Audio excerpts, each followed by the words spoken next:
Welcome to Live Well and Flourish, where I help you understand what it means to live a flourishing life.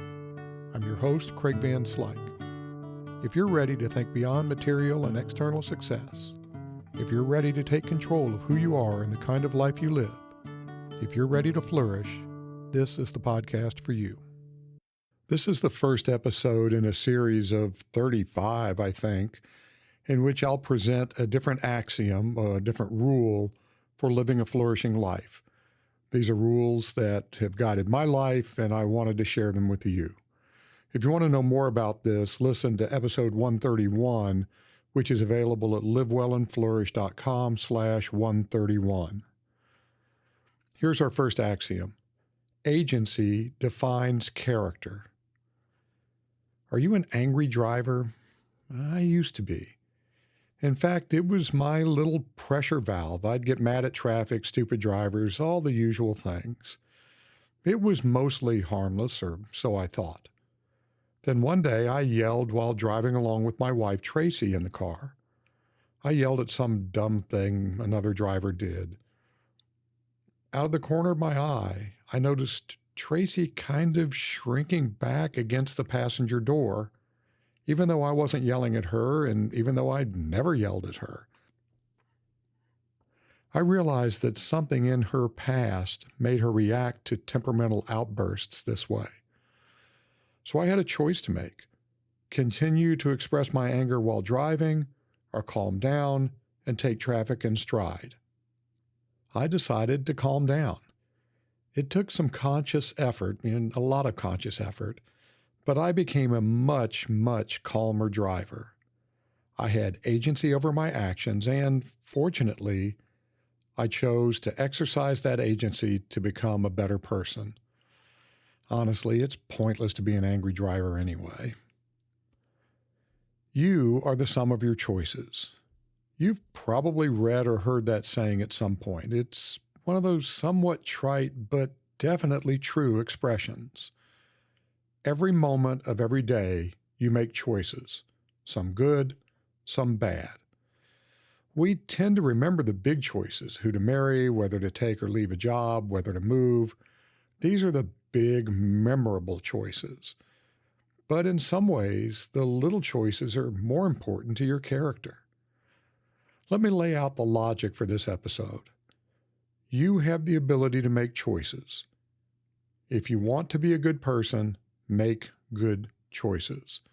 Put a little differently, if you want to be a good person, use your agency, your ability to choose, to make choices that align with the sort of person you want to be.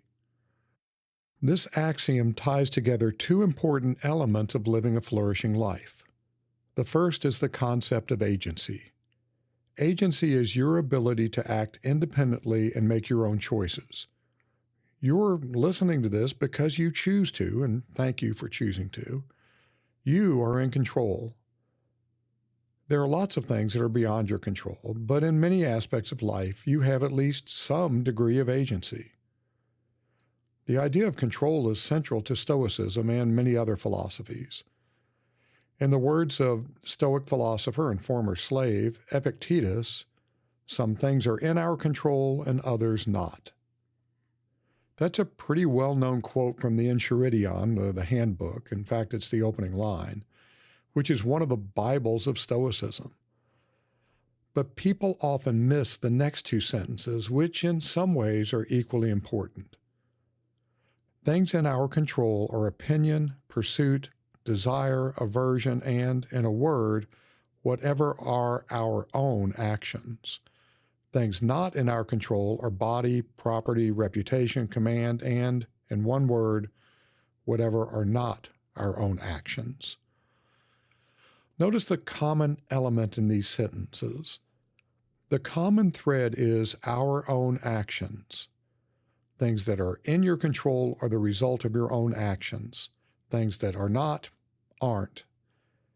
This seems obvious, but it's often completely forgotten in daily life. We act as if we're at the whim of some outside forces that control us. Sure, some things, really many things, are beyond your control. While driving, I can't control the traffic or the actions of other drivers. I can control my reactions, though. That is totally under my control. Even though we don't usually think of deciding how to react emotionally as an action, it is the way Epictetus uses the word. You get to decide your actions and reactions, emotionally or otherwise. Yeah, it takes persistent practice, but your thoughts and feelings are absolutely within your control. You have agency over them. This leads to the second critical element of axiom number 1.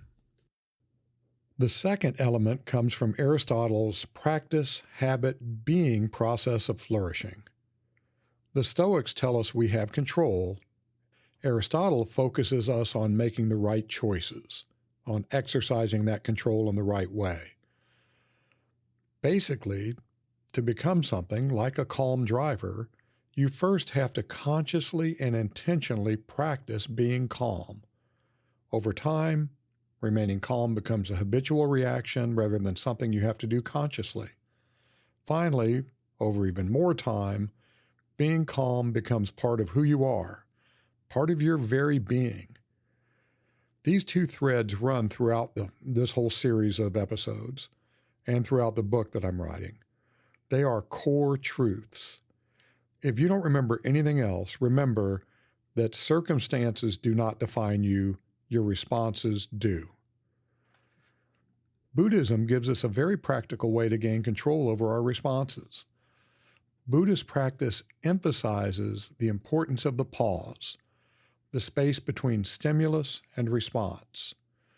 Mindfulness opens up that space, a space in which you can exercise your agency to make the right choice. As you go about your week, remember to practice the pause. Don't react reflexively. Exercise your agency and make choices that align with who you want to be. Remember, choices define character. Make the right choices, and you'll have the right character. My reflexive reactions while driving kept me from being a calm person. Making better choices brought me closer to being who I want to be, and I was one step further along my path to flourishing. I produce Live Well and Flourish because of my dedication to helping others live excellent lives. I don't accept sponsorships and I don't want your money. The only thing I want is to help you and others flourish. If you've received some value from this episode, please share it with someone that might also benefit from listening. The best way to do that is to direct them to livewellandflourish.com. Until next time.